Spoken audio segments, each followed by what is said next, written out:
Boa noite, está no ar aqui pelo canal 16 o programa Câmara Debate e o assunto desta noite é a reforma política. Um conjunto de propostas que tramita no Congresso para melhorar o sistema eleitoral brasileiro. Comigo, aqui no estúdio, o vereador Saul Spinelli, o historiador e cientista social Henrique Cujava e também o economista e sociólogo Ginês de Campos. Boa noite aos debatedores, sejam todos muito bem-vindos. E eu inicio então o programa de hoje questionando por que a necessidade de se fazer uma reforma política na atualidade. Vereador Saul. Eu acredito, primeiramente quero cumprimentar o professor Ginês, o professor Cujava, agradecer à TV Câmara por essa oportunidade. Eu acredito que, principalmente pelos últimos fatos ocorridos na política brasileira, do impeachment, agora desses escândalos envolvendo o presidente Michel Temer, há uma necessidade sim de fazer uma reforma política que discuta a questão de menos partidos, que nós sabemos que grande parte dos partidos são partidos de aluguéis, partidos criados e formados para sustentar algumas eleições e reeleições em todo o Brasil. A questão da própria reeleição no próprio parlamento. Hoje a legislação já prevê que não há reeleição no executivo, mas permite isto no parlamento brasileiro, dos estados e dos municípios. Outra questão é fazer uma discussão sobre o voto distrital. Eu acho importante o voto distrital, ele se torna a campanha mais barata, porque você não precisa percorrer todo o estado e, ao mesmo tempo, ele garante uma representatividade dentro do parlamento do estado que contemple toda o território estadual. Isto a nível de Brasil também. Então, eu acho que esses são os principais pontos. A questão do financiamento. Nós estamos vendo que o financiamento por empresas é uma coisa muito pouco utilizada no mundo. Apenas 40 países já proíbem assim de forma legal essa contribuição.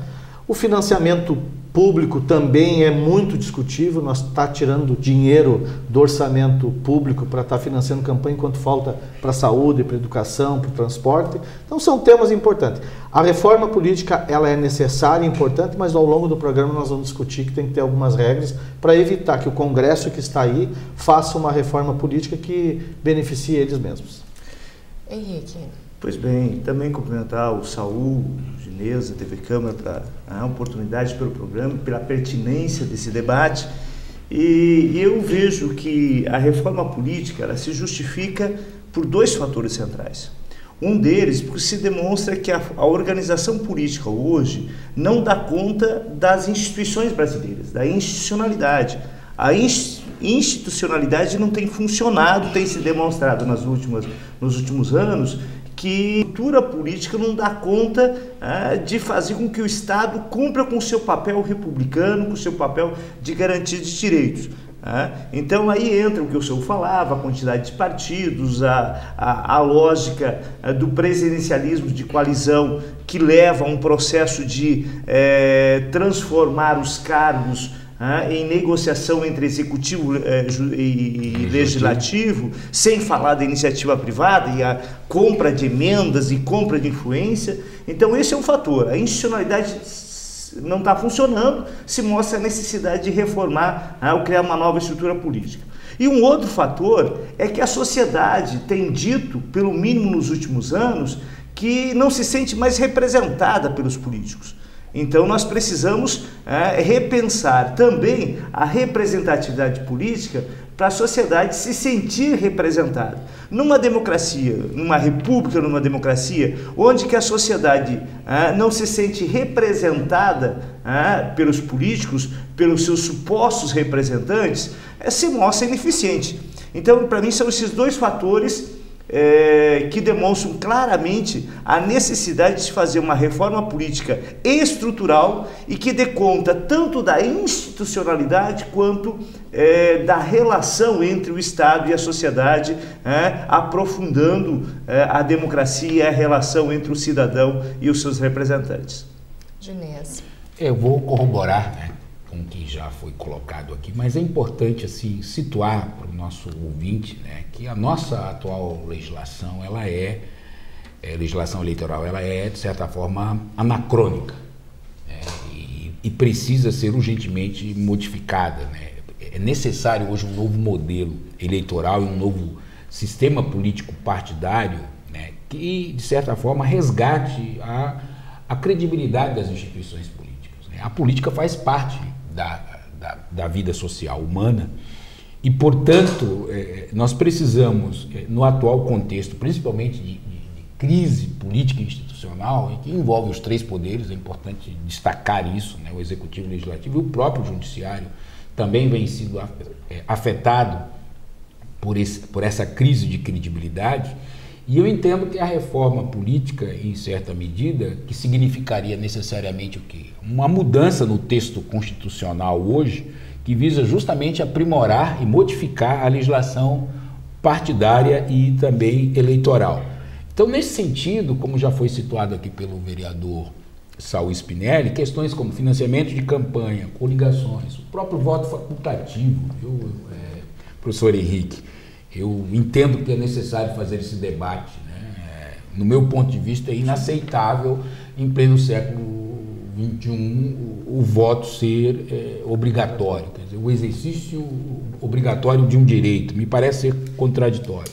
Cláusula de barreira, né? Cláusula de desempenho, fidelidade partidária, tempo de mandato, quer dizer, são questões hoje fundamentais que precisam ser discutidas e, evidentemente, debatidas na proposição de uma reforma política.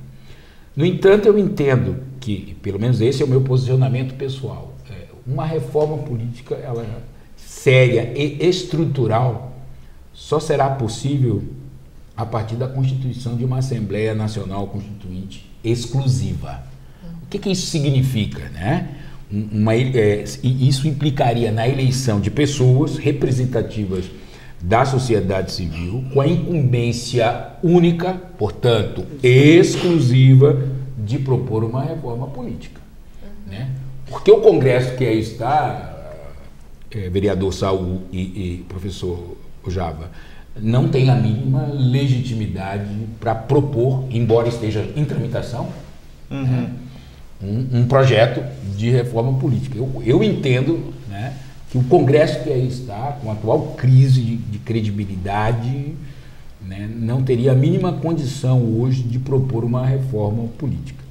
Então é isso que eu penso que é importante a gente discutir esses temas, né, que são necessários para resgate da própria credibilidade da política, né, no país. A gente vai esmiuçar então um pouquinho de cada um dos pontos que foram levantados pelos debatedores e eu inicio então lançando o primeiro ponto, financiamento de campanha. Na opinião de vocês, deve ser público, deve ser através de empresas, deve ser misto? O que vocês acham sobre o financiamento de campanha então? Pois não. O que eu ia colocar, na verdade, é o seguinte, está mais do que claro que essa forma de financiamento hoje, que é privado, inclusive com pessoas jurídicas, contribui enormemente para essa promiscuidade entre o setor público e o setor privado. Então, esse é um modelo que se mostra ineficaz, ou seja, não deu certo. Não deu certo. É claro que não é só por isso que nós estamos vivendo essa crise institucional e essa promiscuidade entre o público e o privado, mas esse é um dos fatores fundamentais. E o segundo elemento é que o financiamento de campanha ele está diretamente ligado a outras duas coisas. A estrutura partidária e a forma do voto.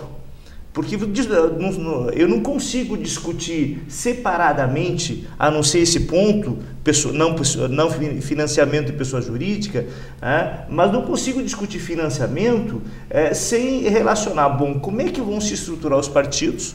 E aí, definitivamente, essa estrutura partidária que nós temos aí, ela não dá conta, ou seja, a lógica do financiamento público não pode, se houver, não pode ser a lógica do fundo partidário hoje, que se criam partidos de aluguéis justamente para ter acesso ao fundo partidário. Então, aí a cláusula de barreira, o processo de coligações, ele precisa vir à baila, e ao mesmo tempo o sistema de voto. Por quê? Porque no sistema de voto que nós temos hoje, que é um sistema de voto que não é distrital, que não tem um limite distrital, exige também campanhas mais caras e mais... Por quê? Porque geograficamente elas são mais amplas. E ao mesmo tempo, ela também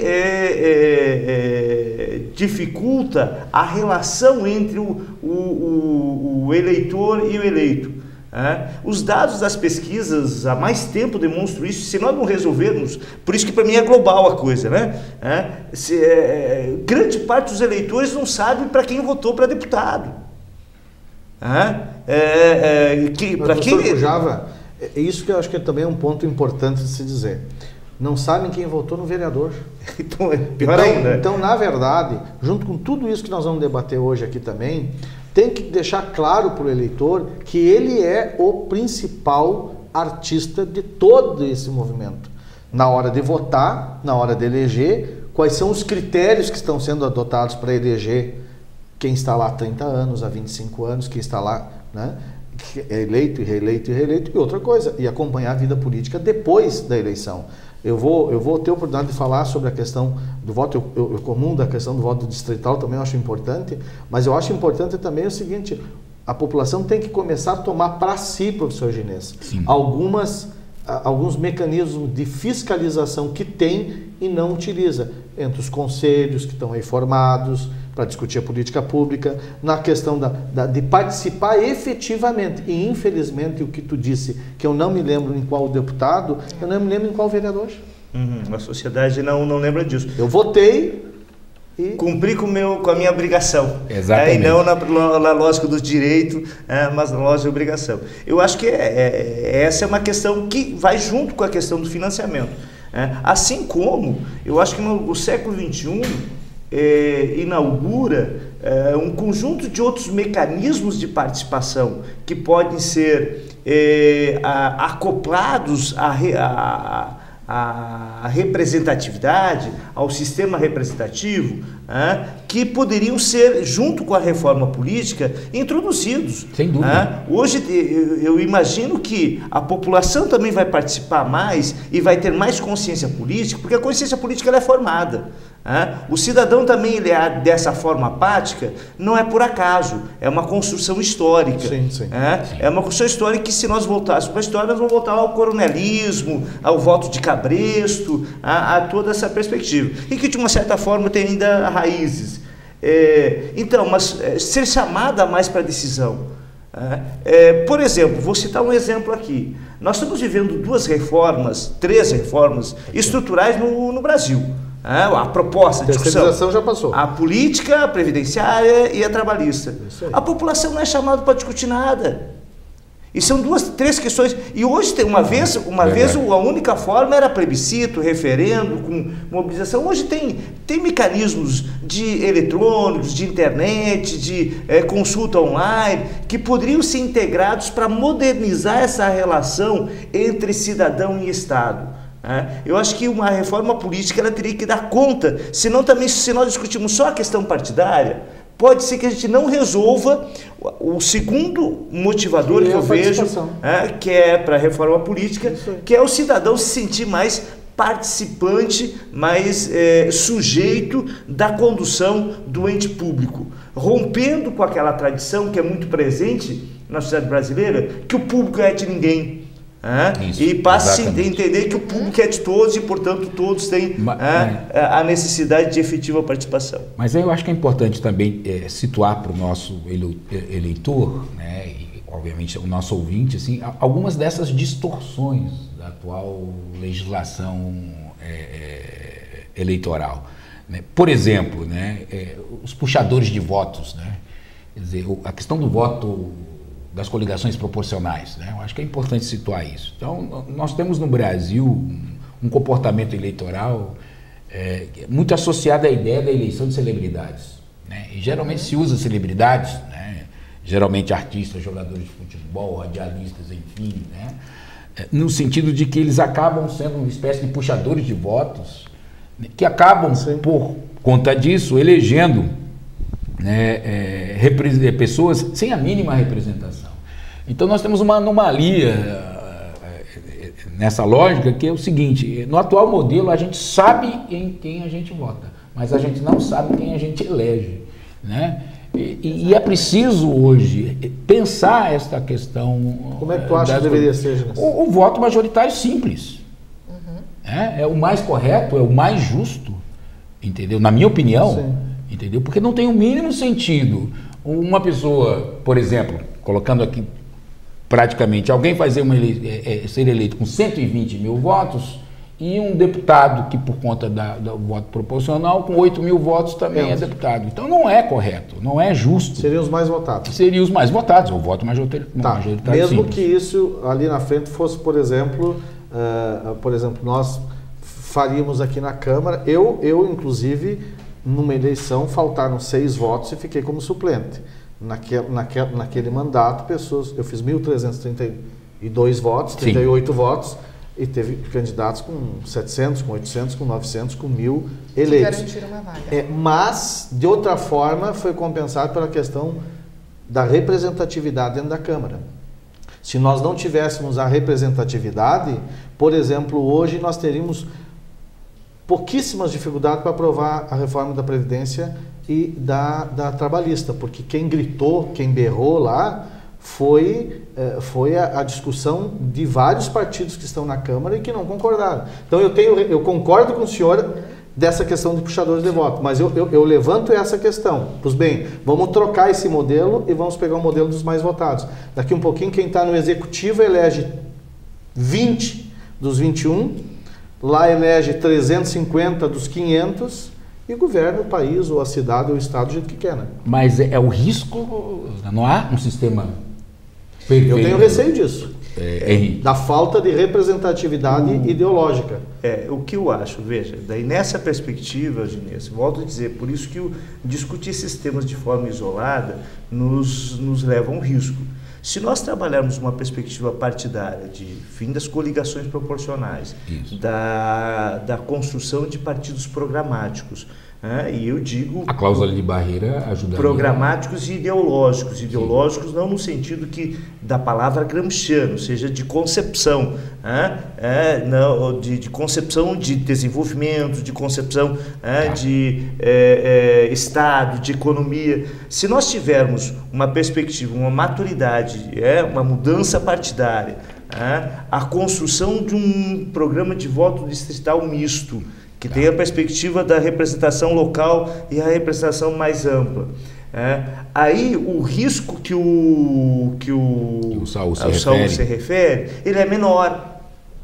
Agora, se nós simplesmente mudarmos o tema da legenda e não mudarmos os outros elementos, não vai resolver, pelo contrário.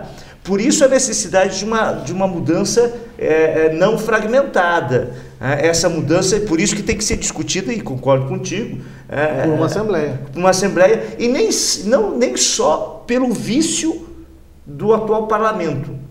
Também por isso, mas nem só. Porque uma Assembleia vai trazer esse debate para a sociedade.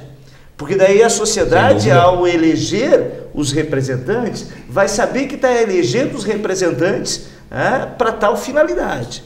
E os representantes, os candidatos, vão ter que discutir com a sociedade qual é a sua proposta. Porque eu acho que aí o maior mérito de uma Assembleia específica para a reforma política está nisso. Está no fato de que um processo eleitoral levará necessariamente a sociedade a discutir. E claro, nós estamos falando aqui bastante da reforma política partidária, institucional, mas temos que também incluir, eu incluo aqui ainda, o papel da imprensa nos processos eleitorais. O papel da imprensa, o papel das pesquisas, o papel isso tudo tem que participar do processo de... Até onde a pesquisa hoje está colaborando para uma eleição limpa. Então, essas coisas que eu acho que elas são globais. por mais que a gente possa discutir especificamente, agora, se fizer uma solução só por um aspecto específico, pode distorcer e não produzir isso. Então, que é o que o senhor está colocando, Ginês, no sentido de, bom, uma votação majoritária ela poderia ser boa, mas desde que tenha uma mudança partidária, desde que tenha um voto distrital misto, que daí, portanto, tenha a possibilidade. Mas, outra questão que está, de certa forma, ligado a isso, e eu acho que é importante também o posicionamento do vereador, o excesso de siglas partidárias. Só para situar aqui, nós temos uma faceta, né, quixotesca do nosso pluripartidarismo, que eu chamo de esquizofrênico e bizarro, né? Nós temos 35 partidos políticos hoje registrados no Tribunal Superior Eleitoral. 25 possuem atualmente representação política no Congresso Nacional. Né? Outra informação sobre isso, que eu acho que é importante a gente debater. Até 2014, 19 partidos políticos sustentavam o presidencialismo de coalizão do governo até então da presidente Dilma. E, de fato, né, quer dizer, isso acaba fazendo com que essa coalizão fisiológica sem limitação partidária num presidencialismo de coalizão gere, portanto, né, arranjos e favores, quer dizer, a política se torna um balcão de negócios. Exatamente, não é nem arranjos, é balcão de negócios. Um balcão de negócios. Quer dizer, então, a redução do número de partidos seria algo extremamente importante, não só no sentido de reduzir gastos com a manutenção da máquina pública, mas acho que contribuiria, Henrique, para uma melhor definição, inclusive ideológica dos partidos. Nós temos hoje que são partidos de aluguel, que surgem, né? Embora alguns critiquem a questão ideológica, grande parte do que está acontecendo aí é justamente a desvalorização dessa questão ideológica. Quando se discute, por exemplo, a reforma trabalhista, a reforma da Previdência, a questão da terceirização. E eu sei que o tema não são essas reformas, mas é importante dizer que hoje as pessoas que são a favor da reforma da Previdência não sabem sequer o que está sendo votado. Por exemplo, sendo tirado direitos básicos do trabalhador, que vai criar uma linha de pobreza neste Brasil, de pessoas idosas sem condições de trabalhar e sem nenhuma garantia. A questão, por exemplo, da terceirização já aprovada e que não teve ideologia nenhuma, foi aquele toma lá, dá cá, passou a questão assim de trabalho provisório de 30, né, temporário, trabalho de temporário. 30 para 9 meses. De 30 dias para 9 meses. Contrato intermitente. Né? Intermitente. Né? A negociação do patrão com o funcionário não tendo mais o papel do sindicato. Então, por que isso é importante e entra na questão da reforma? Porque tem que fortalecer, sim, os partidos e a ideologia dos partidos. E aí, quando se fala em coligação, eu comungo do que o Ginês disse. Tem que ter uma regra, porque as coligações, por exemplo, no Brasil, o PT não coliga com o PMDB. Vai lá para a cidade do interior, o PMDB não coliga com o PT, mas coliga com outro partido. Então isso aí, cada cenário se adequa conforme os interesses de quem governa o partido. E não programático. Não, isso mesmo. Mas agora veja, vereador Spinelli, como é que pode ter uma lógica de partido programático, e aí, volta de ideológico nessa concepção de desenvolvimento, de Estado, de economia, se as empresas pagam alguns milhões para você ser para o parlamentar ser procurador dos seus interesses. É isso aí. Que tem vindo à tona cada vez mais. E por mais que em algum momento se buscou dizer que isso era de um partido de outro, você vê que hoje não é universal, ou seja, não dá para ser de toda, mas está presente de forma arraigada. Isso muda, na minha avaliação, volto a dizer, a partir de 2 aspectos centrais. Um deles, quando a gente muda estruturalmente a lógica do presidencialismo de coalizão, eu tendo a defender uma lógica parlamentarista, também. Tendo a defender uma lógica parlamentarista, desde que tenha todas essas outras mudanças, senão também não vai adiantar. Senão vai acontecer o que já aconteceu. Exatamente. E a outra, que se amplia a cultura política da sociedade. E ampliar a cultura política da sociedade passa por desenvolver essa cultura política. E aí, obviamente, nós não podemos entender que nós vamos ampliar a cultura política da sociedade brasileira pregando que a política não pode se discutir em lugar nenhum, nem na escola. Ou seja, que a sociedade tem que ser apartidária, apolítica. Professor Henrique, vou pedir licença então, que a gente precisa encerrar essa primeira etapa do Câmara Debate. A gente retorna no próximo bloco falando sobre a obrigatoriedade do voto e também a reeleição e a duração do mandato. São alguns pontos que a gente vai debater então no próximo bloco. Não saia daí.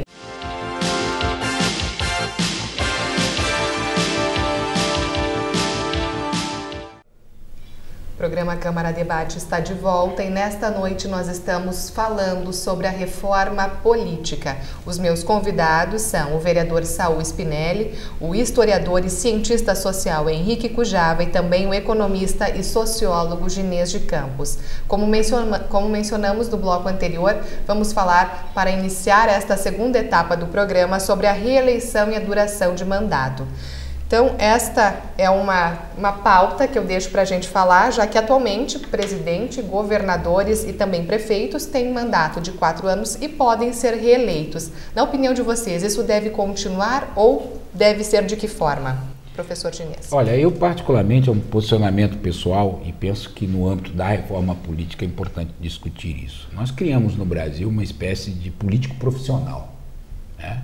A política se tornou uma profissão. E aí as pessoas permanecem 50 anos na vida política. Nós temos exemplos de norte a sul, né, de pessoas que conduziram a sua vida política e se profissionalizou, né, em exercer funções políticas, funções públicas, né? E eu penso que é importante, no âmbito de uma reforma, discutir, inclusive, o limite disso. O mandato de 5 anos, não haja reeleição, tanto para o Executivo, e penso que para o Legislativo também, viu, Saul? Eu concordo muito com o que nós conversamos informalmente a respeito disso, né? Quer dizer, penso que um vereador, por exemplo, possa ser eleito e reeleito, né? E esse cidadão ele tem que voltar a exercer a sua vida profissional, enfim. O que não posso aceitar é você se profissionalizar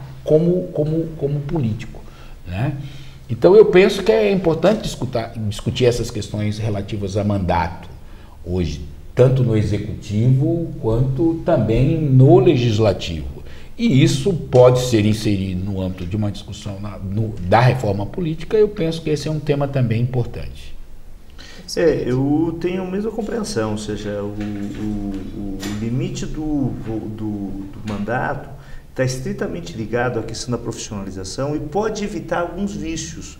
Perfeito. Por exemplo, você começar a pensar sempre no mandato como uma forma de garantir a perpetuação no poder. Perfeito. Né? Então, tá bem, eu acho que limitar a uma legislatura, no caso do legislador, seria excessivo. Seria, né? Então, agora, também não pode ser de forma ilimitada. Então, por exemplo, discutir o limite disso, de 2 legislaturas, depois a possibilidade do retorno, ou seja, intercalado.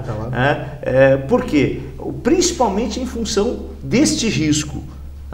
Por quê? Porque se nós temos a possibilidade, como o professor Ginês estava falando, de permanecer ad eterno como político, pode estruturar o seu mandato como uma forma de permanência. E transformar um mandato em balcão de negócio está relacionado um pouco a isso. Também. Também é isso, não só isso, claro, mas também é isso. Então, acho que é importante discutir isso. Insisto, estou sendo repetitivo nesse programa, que todas essas coisas têm que ser discutidas de forma conjunta. Caso contrário, nós podemos estar discutindo, fazendo um Frankenstein, aí uma mudança que ao invés seria boa na totalidade, mas de forma isolada não resolve o problema. Eu comungo disso aí, eu acho que tem que ter limite para a reeleição. Eu acho que tem que ter essa questão do tempo do mandato, é discutível. Também concordo, tem que ser feita uma discussão ampla que contemple toda essa questão. As últimas mudanças, eu que fui candidato pela segunda vez, verifiquei que foram positivas: a diminuição do tempo de campanha, a redução dos valores no sentido de investimento, campanhas mais baratas, campanha de sola do sapato. Eu acho que isto melhorou. Acho que dá para ampliar isso no sentido de te limitar. Por exemplo, hoje um vereador concorre à reeleição, um deputado, um senador, ele permanece no cargo. E ele tem toda uma estrutura a favor da sua reeleição, em contrapartida de outra pessoa que está concorrendo, inclusive dentro do partido, que não tem esta mesma estrutura. Pois bem, né, eu acho que isso seria corrigido. Olha, tu vai ser candidato, mas vai ter um limite de reeleição.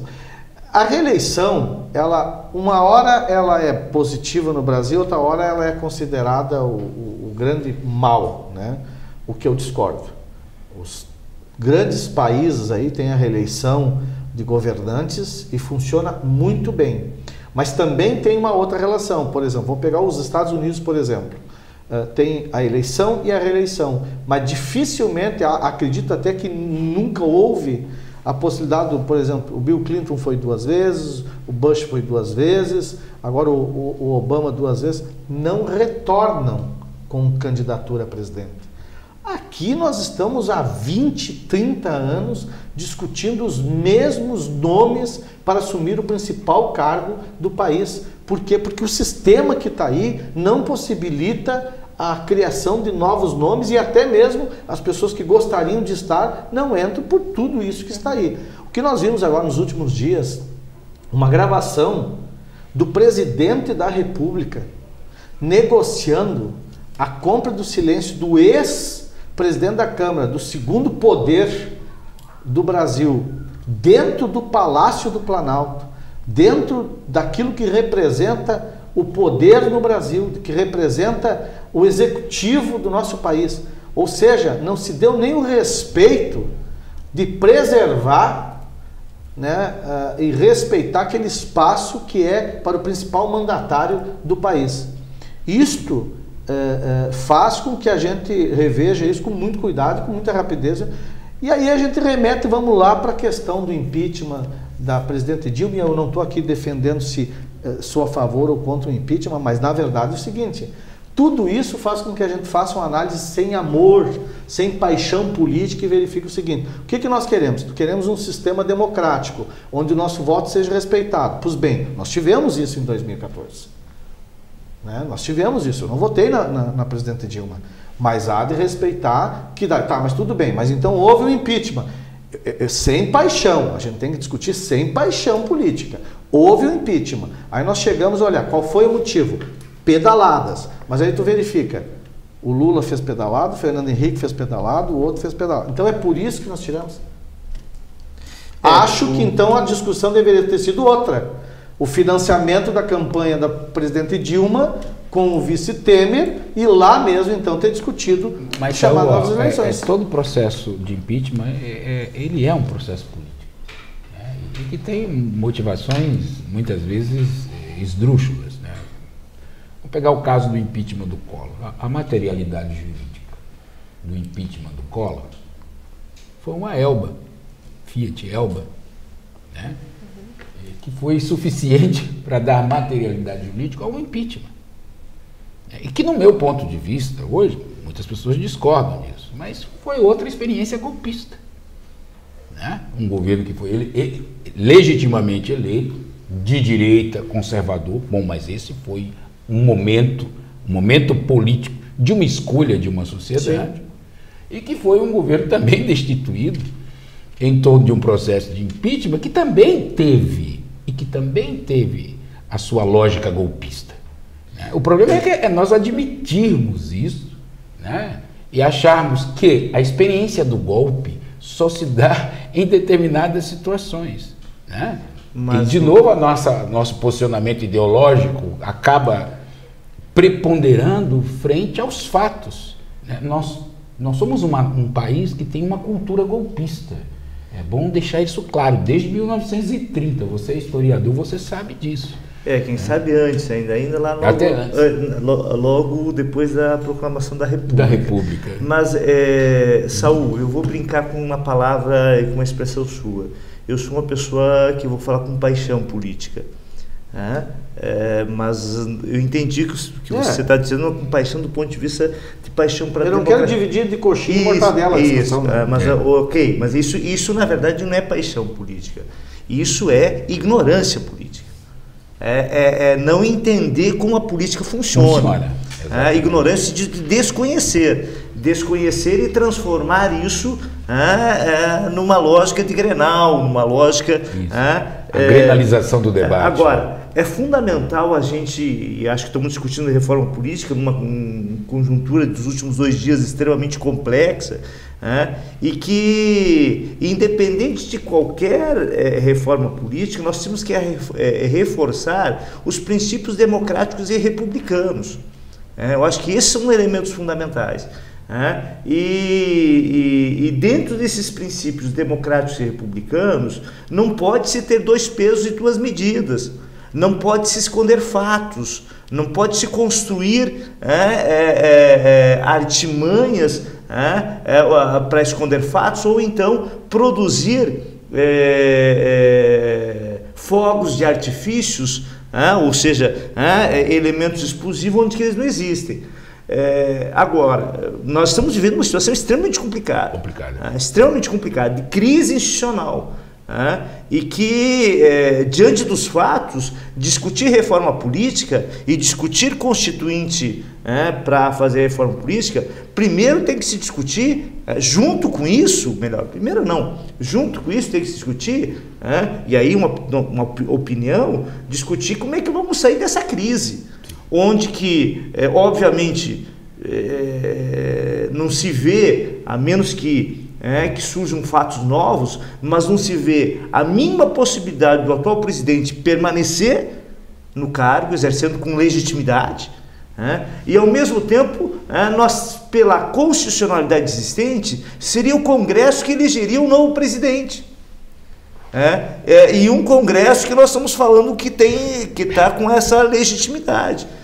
Então, acho que junto com isso, e aí vou expressar uma opinião, embora não tenha sido perguntado no programa, mas de que eu acho que esse é um tema de debate que a sociedade tem que discutir, e inclusive a possibilidade concreta de antecipar eleições diretas para a escolha do presidente, do novo presidente, na minha avaliação, tem 3 saídas possíveis: ou ele renuncia, ou se faz o impeachment, ou o Supremo caça. E isso é uma questão de tempo, e que, na minha avaliação, esse tempo pode inclusive agravar. Quanto mais tempo levar, mais agrava a situação econômica, a situação política, a situação social, e que a sociedade tem que ser chamada para discutir isso, assim como tem que ser chamada para discutir a reforma política. Ok. Professor Diniz. Bom, eu queria retomar uma questão, e é importante as colocações do professor, mas eu quero retomar isso, eu quero ser mais didático nas questões que nós estamos debatendo aqui, que eu penso que o nosso telespectador merece que a gente que traga esses pontos mais específicos. Eu sei que isso é muito mais complexo, esse debate da reforma, enfim. Mas, por exemplo, a questão do voto facultativo, Saul, o que você pensa sobre hoje o voto? Eu gostaria de saber das pessoas, e você que exerce uma função política agora, quer dizer, o voto facultativo hoje. Eu sou defensor, que se repense no âmbito, por exemplo, desse exercício, dessa construção de participação democrática. Me parece contraditório, Henrique, que eu seja obrigado a exercer um direito. Agora a pergunta é: a sociedade brasileira está preparada para o voto facultativo? Eu te respondo com muita tranquilidade. Estou com 47 anos, há 35 participo de um movimento social trabalhando de forma gratuita. Não tenho nenhum problema de terminar o meu mandato e voltar a fazer política da forma que sempre fiz. Não me sinto fora do processo. Participo da PP da escola das minhas filhas, das 2 escolas, participo dos conselhos, participo das associações de moradores, porque é assim que se faz política. Se o povo achar que vai ter resultado apenas votando no dia da eleição estão enganados. Triste notícia. Experiência dos países desenvolvidos e que cresceram politicamente é onde o povo participa, cobra, vota e exige. Não votar, eu entendo a ideia, não ser facultativo, não ser obrigatório, eu comungo com a tua ideia. Eu só tenho medo que daqui um pouquinho se isente ainda mais de participar da vida política do país. E volto a dizer, foram eleitos 21 vereadores em final de 2016. Em final de 2020 estarão eleitos os outros 21. É assim que funciona o sistema, a menos que mude. Podemos discutir a questão do parlamentarismo, podemos discutir a questão da monarquia, sem problema nenhum. Mas os países que cresceram, que se desenvolveram, que amadureceram, é onde a população participa efetivamente. E aí eu te digo, não só na política partidária, mas na política empresarial, na política sindical, na política comunitária. E nós estamos vivendo, e tem que dizer, Ginés, porque nós estamos caminhando nas ruas, nos bairros, nas entidades, nas escolas, as pessoas, e com justificativa, porque com tudo que está aí, né? 3 presidentes envolvidos aí, 4 presidentes, porque o Fernando Henrique também tem os seus envolvimentos nesses escândalos, é de desmorecer mesmo, mas talvez um dos grandes prejuízos que tudo isso está causando no povo brasileiro é fazer com que o povo se afaste, não queira mais participar, se revolte, eu sempre digo a revolta digital, porque tu vê no Facebook as pessoas se revoltarem, escreverem um monte de coisa, mas daí tu convida, gente, então vamos fazer uma reunião amanhã lá no pavilhão da escola para nós fazer um abaixo-assinado e participar da moção que está sendo discutida para discutir lá a reforma, para terminar com a reeleição. Vai 4, vai 5, vai 6, vai 10. Então eu acho que isso é discutível. Vereador Ginés, na verdade, para mim, o voto facultativo obrigatório, ele é uma discussão importante desde que a gente associe com a ampliação da cultura política. Sem dúvida. Claro. Cultura política e cultura social. Agora, como fazer isso? Veja, então, exatamente. Então, na verdade, o que acontece? Eu não entendo, eu entendo que o voto facultativo, ele pode ser um ponto de chegada interessante, mas ele não é um ponto de partida. Como assim um ponto de chegada interessante e não um ponto de partida? Se na verdade ele não... Porque o voto facultativo, ele pode facilitar ao mesmo tempo o processo de eu ter um curral eleitoral, e com esse curral eleitoral me eleger, enquanto que os outros não conseguem fazer o processo de mobilização, se não houver a questão da cultura política. Então nós temos que ampliar, e aí eu vou concordar com o vereador, tem que ampliar essa cultura política. A cultura política e também o capital social, se nós pegarmos o Putman, o autor italiano, que fala muito da importância desse capital social, o Bourdieu. Bourdieu, e nesse sentido, nós vivemos algumas coisas contraditórias no Brasil. Por quê? Porque ao mesmo tempo que nós temos que ampliar a cultura política, nós disseminamos a ideia de que política não se discute. Isso. Nós disseminamos a ideia de que os espaços públicos, como a escola, não é para discutir política. E isso é contraditório.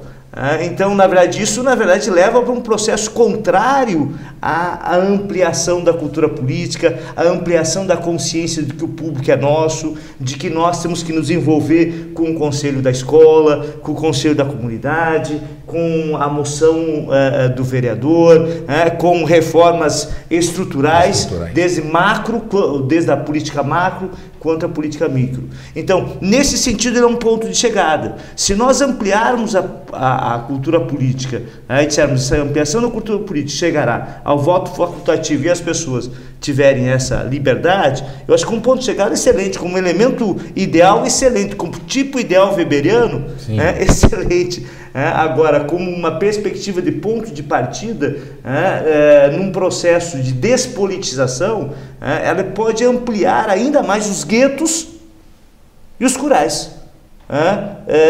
Aí eu compro algumas centenas de votos e eu me elejo. Eu construo uma centena de favores e me elejo, porque o restante acho que... Então, ela está associada a isso na minha avaliação. Sem dúvida. Ok. Então, eu vou encerrando o Câmara Debate desta noite sobre a reforma política. A gente teve, então, a participação do vereador Saul Spinelli, do historiador e cientista social Henrique Cujava e também do economista e sociólogo Ginês de Campos. A gente deixa o convite para você continuar acompanhando a programação da TV Câmara, que logo após o intervalo nós temos mais programação. Obrigada a todos os debatedores, uma boa noite e boa noite a você também.